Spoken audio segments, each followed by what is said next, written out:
যারা উদ্যোগটা নিয়েছেন তাদের সাথে হয়তো নীতি নির্ধারণের মহলে সরাসরি কোনো যোগাযোগ হয়নি।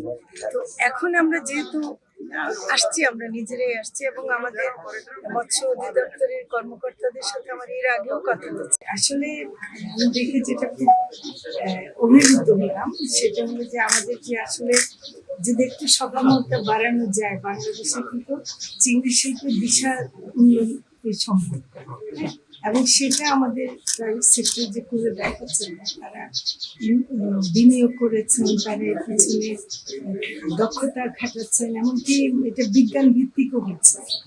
তো সব দিক থেকে দেখতে গেলে আন্তর্জাতিকভাবে বাংলাদেশকে একটা চিংড়ি রপ্তানিকারক দেশ হিসেবে আবার প্রতিষ্ঠিত করতে হলে আমাদের উদ্যোগগুলো অবশ্যই বাড়তে হবে। তার অভাব হতে পারে, আমাদের তথ্যের অভাব ছিল, যথেষ্ট তথ্য ছিল না, এবং যেটা হচ্ছে যে যারা উদ্যোগটা নিয়েছেন তাদের সাথে হয়তো নীতি নির্ধারণের মহলে সরাসরি কোনো যোগাযোগ হয়নি।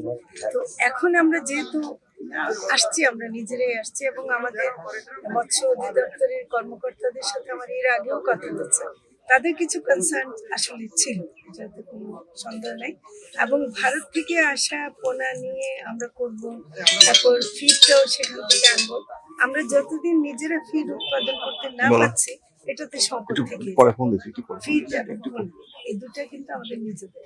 শর্তের বেড়াজালটা অনেকটা হলো যে আমরা এটা সামগ্রিক দিক থেকে দেখে দিচ্ছি এবং বড় বড় কোম্পানি যারা আছে সবার সাথেই আলাপ করছে যে কি করা যায়। কারণ যেটা হয় যে ডিমের দাম বাড়লে আপনারাই বিশাল বিশাল শিরোনাম নিয়ে আপনারা হ্যাঁ যেন বাংলাদেশ একেবারে গেলে গেলে, কিন্তু যেমন দাম কমে খামারিদের দুর্দশা হয়, সেই শিরোনামটা ছোট করে একটা নিউজ আসে। এইটা কিন্তু আমি প্রথমে বলবো যে মিডিয়ার দিক থেকে একটা তুলে ধরার বিষয় আছে, ওখানেও কিন্তু ফিডটাই বড় সমস্যা। 70% খরচ কিন্তু ফিডে। তো এখন যখন ডিমের দাম বেশি তখনও ফিডের কস্ট 70% ছিল, যখন কম তখনও 70%। তখন এই যে, এবং এটাতে কতগুলো সিজনাল এফেক্ট আছে, যেমন শীতকালে একটু চাহিদা কমে যায়, অনেক শাকসবজি বেড়ে যায়, তখন ডিমের চাহিদা কমে যায়।